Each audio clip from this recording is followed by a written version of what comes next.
প্রিয় শিক্ষার্থী, সালামু আলাইকুম। আজ আমি তোমাদেরকে অষ্টম শ্রেণী প্যাটার্ন অফ দ্য ইয়ের 3 ক্রমের ম্যাজিক বর্গ 3টি ভিন্ন সহজ পদ্ধতিতে উপস্থাপন করার চেষ্টা করব ইনশাআল্লাহ। এই 3টি পদ্ধতি থেকে তোমরা যে কোনো একটি পদ্ধতি গ্রহণ করতে পারো। এখন এই 3 ক্রমের ম্যাজিক বর্গের প্রথম পদ্ধতি আমি তোমাদের সামনে উপস্থাপন করার চেষ্টা করব। আসলে ম্যাজিক বর্গ বিষয়টা হচ্ছে, এই 3 ক্রমের ম্যাজিক বর্গের আমরা জানি 3-এর বর্গ হচ্ছে কত? 9। দ্যাট মিনস এখানে কয়টা হবে? 9টা গড় হবে এবং প্রতিটি গড় হবে কি? বর্গাকার।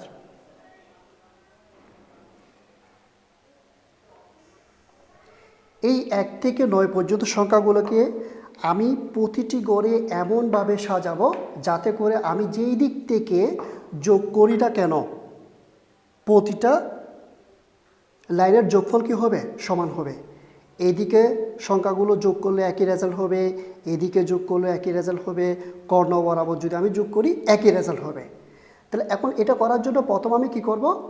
বর্গের পাশে 1 থেকে 9 পর্যন্ত এই সংখ্যাগুলোকে আমি এভাবে সারিবদ্ধ করব। 1 2 3 4 5 6 7 8 9 সারিবদ্ধ করার পর তারপর আমি এগুলোকে কী করব? মার্জিন করার চেষ্টা করব। প্রথমে এই একটা সংখ্যাকে আমি ঠিক এইভাবে রাখব, তারপর এইখানে 2টা সংখ্যাকে আমি ঠিক এই বরাবর রাখব, তারপর 3টা সংখ্যাকে আমি ঠিক এই বরাবর রাখব, পরবর্তী 2টি সংখ্যাকে আমি এই বরাবর মার্জিন করব। তারপর এরপরে এই দিক বরাবর একটা, এই দিক বরাবর 2টা, তারপর এই দিক বরাবর 3টা সংখ্যা আমি নেব, আবার এই দিক বরাবর 2টা সংখ্যা আমি নেব।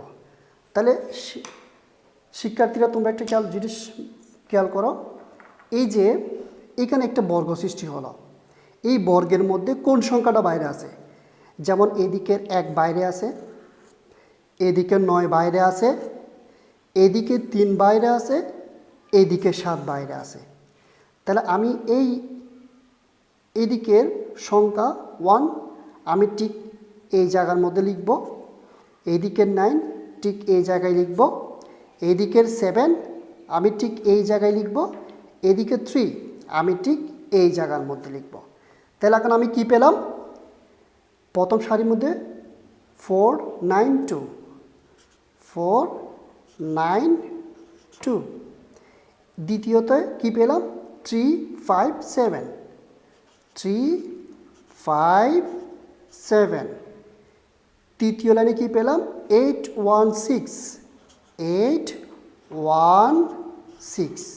এবার একটা জিনিস লক্ষ্য করো, আমি 3 ক্রমের ম্যাজিক বর্গের প্রথম পদ্ধতি আমি কি প্রয়োগ করলাম। এখন তোমরা সব দিক দিয়ে যোগ করে দেখো, দেখবে রেজাল্ট একই আসবে। এর আগে তোমাদেরকে আমি আরেকটা বিষয় নিয়ে জানাতে চাই যে এখন এই দিকের যেদিকে আমি যোগ করি না কেন রেজাল্টটা কত হবে এটা আমাকে কি করতে হবে? নিশ্চিত করতে হবে। এটা বের করার সূত্র হচ্ছে কি n into n square plus 1 divided by 2, যেখানে n ইকুয়াল টু কত? 3। তাহলে এখন তুমি মানটা বসাও।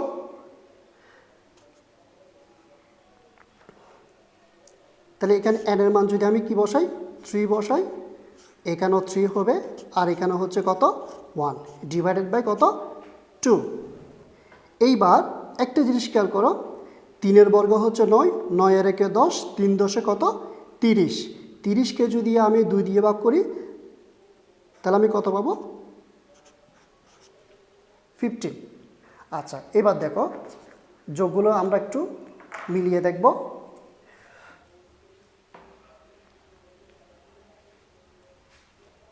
যেমন দেখো 4 9 2 কত হলো? 15।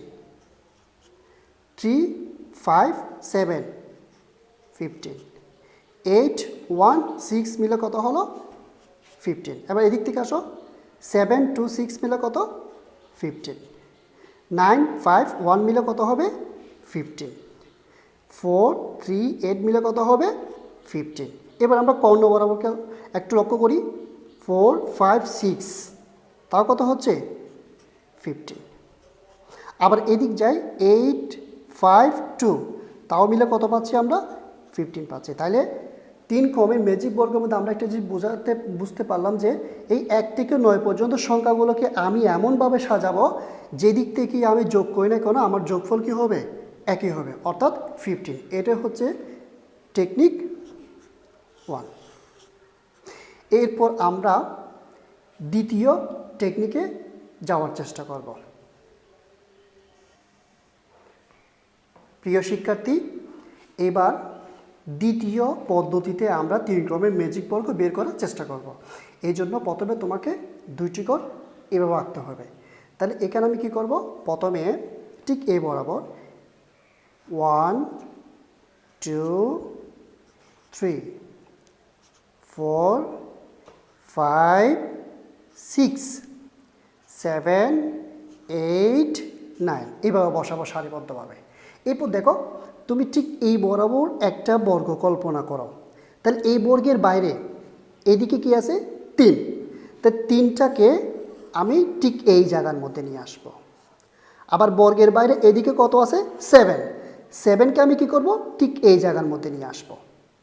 অপরদিকে দেখো এখানে বর্গের বাইরে কত আছে 9, আমি 9কে ঠিক এই জায়গার মধ্যে নিয়ে আসো। আবার এই পাশে 1, আমি 1টাকে ঠিক কী করব, এই পাশে নিয়ে আসব।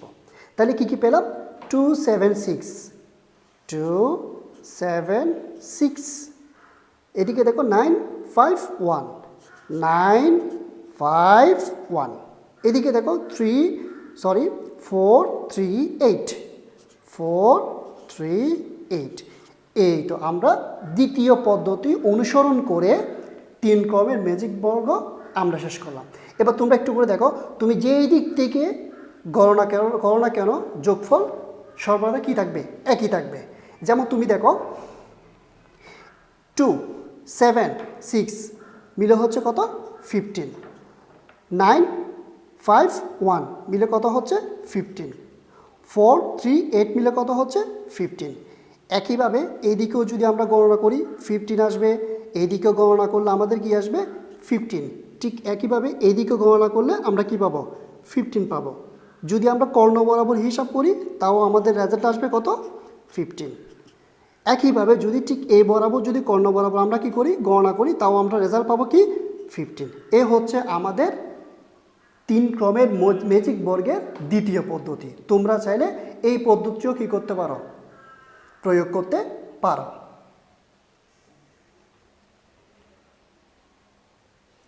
প্রিয় শিক্ষার্থী, 3 ক্রমের ম্যাজিক বর্গের তৃতীয়তম পদ্ধতি তোমাদের সামনে উপস্থাপন করার চেষ্টা করব। এক্ষেত্রে প্রথম আমি কি করব, 3 ক্রমে একটা ম্যাজিক বর্গ আমি এখানে অঙ্কন করলাম। এখন তোমরা একটু ভালো করে খেয়াল করে দেখো, এই দিকের একটা ঘর, এই দিকের একটা ঘর, তাহলে মাঝখানে যে ঘরটা আছে ঠিক এবার আমরা কি দেব 1 দেব।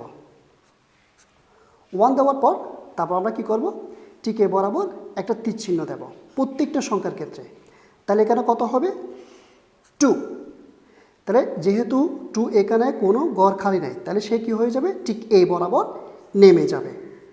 আবার ঠিক 2 এর উপর আমরা কি করব একটা তীর চিহ্ন দেব। তাহলে এখানে কত 3। তাহলে 3 যেহেতু এদিকেও যাওয়ার জায়গা নাই, এইদিকেও যাওয়ার জায়গা নাই, সরাসরি 3 কোথায় আসবে ঠিক এই জায়গার মধ্যে চলে আসবে। এবার আবার 3 উপর কি করব তীর চিহ্ন দেব। তাহলে 4 কোথায় হবে ঠিক এই জায়গার মধ্যে, কিন্তু এই জায়গার মধ্যে কোনো জায়গা খালি নাই, সেজন্য আমরা কি 3 এর ঠিক নিচ বরাবর অর্থাৎ এই ঘরে 4 বসে যাবে। এরপরে 4-এর পরে 4-এর পরে আমরা এখানে কত বসাতে পারি 5, এরপর হচ্ছে কত 6, এরপরে হচ্ছে কত 7। যেহেতু এখানে কোনো জায়গা খালি নাই, ঠিক এই 7টা 6-এর নিচে বসে যাবে। এরপরে ঠিক এই জায়গার মধ্যে 8 হওয়ার কথা ছিল, কিন্তু এখানে জায়গা না থাকার কারণে 8 সরাসরি কোথায় চলে আসবে ঠিক এই জায়গার মধ্যে চলে আসবে। এরপর আমরা পুনরায় আবার কি করব তীর চিহ্ন দেব। তাহলে এখানে কত হবে 9, কিন্তু যেহেতু এখানে কোনো জায়গা খালি নাই, সেজন্য 9 সরাসরি কোথায় আসবে, ঠিক এই জায়গার মধ্যে নেমে যাবে। এই তো আমরা তৃতীয় পদ্ধতি অবলম্বন করে 3 ক্রমের ম্যাজিক বর্গ আমরা কী করলাম, অঙ্কন করলাম। এখন তুমি যেই দিক থেকে গণনা করো না কেন, যোগফল সর্বদা একই হবে। আমরা একটু পরীক্ষার সাহায্যে দেখাবো। যেমন 8, 1, 6 মিলে কত হচ্ছে, 15। 3, 5, 7 মিলে কত হচ্ছে, সেম 15। 4, 9, 2 মিলে কত হচ্ছে, 15।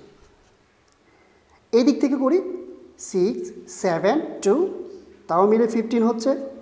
1, 5, 9 তাও 15 হচ্ছে। 8, 3, 4 মিলে কত হচ্ছে, 15। আবার এখন তুমি কর্ণ বরাবর যোগ করো।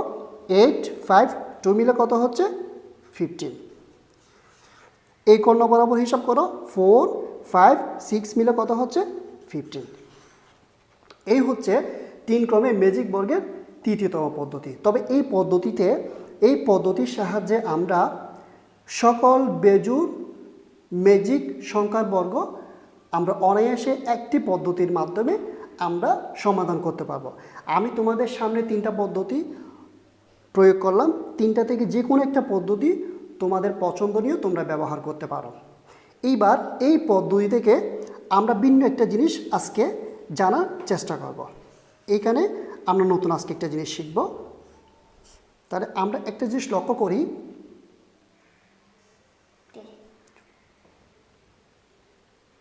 হ্যাঁ প্রিয় শিক্ষার্থী, এবার তোমরা একটা জিনিস খেয়াল করো। এই যে আমরা 3 ক্রমে ম্যাজিক বর্গ আঁকলাম, এখন এই বর্গের প্রতিটি সংখ্যাকে আমরা কি করব, 3 দ্বারা গুণ করব। তাহলে একটা জিনিস খেয়াল করো, তাহলে 3 দ্বারা গুণ করো। 3 আড়া 24, 24 আর এটা হবে কত, 3, ঠিক আছে। তারপর এটা হচ্ছে কি 18, 9, এটা হচ্ছে কত 15, এটা হচ্ছে কত 21, তারপর এটা হচ্ছে কত 12, এটা হচ্ছে 27, তারপর এদিকে হবে কত 6। এবার একটা জিনিস খেয়াল করো, তাহলে আমি কি করলাম, 3 ক্রমে ম্যাজিক বর্গ এটাকে আমি 3 দ্বারা গুণ করে নতুন একটা গড় আমি কি করলাম, তৈরি করলাম। এটাও 3 ক্রমের ম্যাজিক বর্গ। যেমন দেখো, তুমি এই দিক থেকে, অর্থাৎ এই ম্যাজিক বর্গে যে দিক থেকে তুমি যোগ করো না কেন, তোমার ফলাফল সেম আসবে। যেমন তুমি এই দিক থেকে যোগ করো, তাহলে রেজাল্ট কত আসবে, 45। এই দিক থেকে যোগ করো, তাও রেজাল্ট কি আসবে, 45। এই দিক থেকে যোগ করো, রেজাল্ট কত, 45। তুমি উপর নিচ যোগ করো, রেজাল্ট আসবে কত, 45। উপর নিচ এদিকে যোগ করো, তোমার রেজাল্ট আসবে কত, 45। সেম এদিকে কত আসবে, রেজাল্ট 45। এবার একটু আমরা কর্ণ বরাবর লক্ষ্য করি। ঠিক এই কর্ণ বরাবর যদি আমরা যোগ করি, তাও আমাদের রেজাল্ট আসবে কত, 45। সেম আমরা যদি এই কর্ণ বরাবর কী করি, যোগ করি, তাও আমার যোগফল আসবে কত, 45। তাহলে দেখো, আমি এই 3 ক্রমের ম্যাজিক বর্গকে 3 দ্বারা গুণ করে নিচ থেকে একটা কী করলাম, ম্যাজিক বর্গ তৈরি করলাম। তোমরা চাইলে কি করতে পারো, এটাও অ্যাপ্লাই করতে পারো।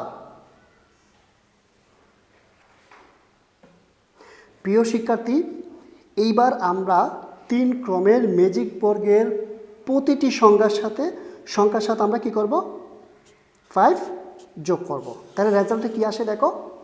তাহলে এখানে আমি ঠিক এই জায়গার মধ্যে প্রতিটি সংখ্যার সাথে আমি কি করতেছি, 5 যোগ করতেছি। তাহলে আমার রেজাল্টটা কি আসে দেখো, একটু ভালো করে তোমরা বোঝার চেষ্টা করবে। যেমন তাহলে এখানে আমি যদি, তাহলে এখানে কি আসবে তোমার 29, তারপর এখানে আসবে যে তোমার 8, তারপর এখানে 23, এখানে 15, 20, 26, 17, 32, 11। এখন তুমি যে দিক থেকে যোগ করো না কেন, 29, 8, 23, এটা যদি যোগ করো, তোমার রেজাল্ট আসবে কত, 60। সেম এই বরাবর যদি তুমি যোগ করো, তোমার রেজাল্ট আসবে কত 16। ঠিক এই বরাবর যদি তুমি যোগ করো তাও তোমার রেজাল্ট আসবে কত 60। তারপর সেম ঠিক এই বরাবর তুমি যোগ করলে তোমার সেম রেজাল্ট আসবে অর্থাৎ 60। ঠিক এই বরাবর তোমার রেজাল্ট সেম আসবে, এদিকেও সেম আসবে।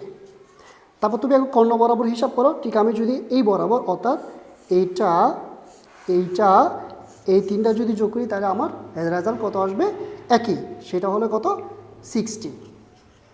আবার ঠিক এই বরাবর কর্ণ বরাবর যদি আমি কি করি যোগ করি তাও আমার রেজাল্ট আসবে কত 60। এই হলো 3 ক্রম ম্যাজিক বর্গের 3টি পদ্ধতি। এই 3টি পদ্ধতি থেকে তোমরা যে কোনো একটা পদ্ধতি অ্যাপ্লাই করতে পারো। আগামী ক্লাসে আমি তোমাদেরকে সকল বিজোড় সংখ্যার ম্যাজিক বর্গ নিয়ে আলোচনা করব ইনশাআল্লাহ। ততক্ষণ তোমরা ভালো থাকবে, সুস্থ থাকবে। সবাইকে ধন্যবাদ। আসসালামু আলাইকুম ওয়া রাহমাতুল্লাহ।